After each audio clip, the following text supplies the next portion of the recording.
In this video, I'll show you how to send your first email in GetResponse and why you might want to consider other options for your email marketing needs.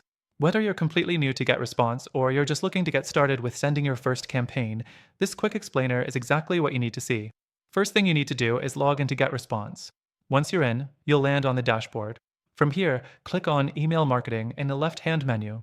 This takes you to the area where you can create your email campaign. Next thing you'll do is click on Create Newsletter. This will prompt you to choose your email design tool.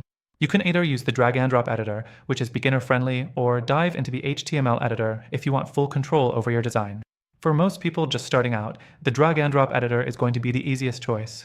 Now that you're in the editor, you'll see a ton of pre-designed templates. Choose one that fits your style or start from scratch if you want to create something completely unique. This part is crucial because the design of your email can make or break your open rates.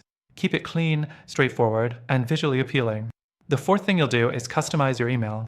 This is where you'll add your content, like text, images, buttons, and links.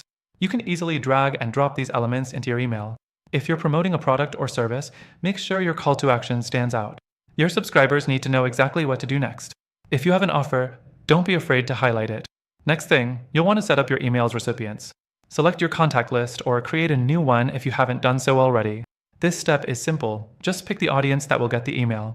If you have segments or specific groups of subscribers, GetResponse makes it easy to target them. Once your email is designed and your recipients are set, the next thing is deciding when to send it. You can either send it immediately by clicking Send Now or schedule it for later if you prefer. Scheduling emails in advance is a great way to automate your marketing, especially if you're targeting specific time zones or events. The next thing you'll want to do is track your email performance. After sending your email, head over to the Reports section to view how it's performing. GetResponse provides detailed analytics like open rates, click-through rates, and more.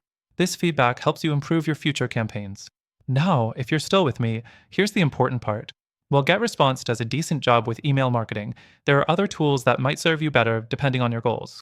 If you're focused on ease of use, automation, and integrations with other platforms, there are alternatives that could be a better fit. GetResponse is great for starters, but it has its limitations when it comes to more advanced features, like automation complexity or advanced analytics. I've got a special deal for you. Through our link in the description, you'll get an exclusive extended free trial to GetResponse, plus some amazing alternatives that might work better for your specific needs.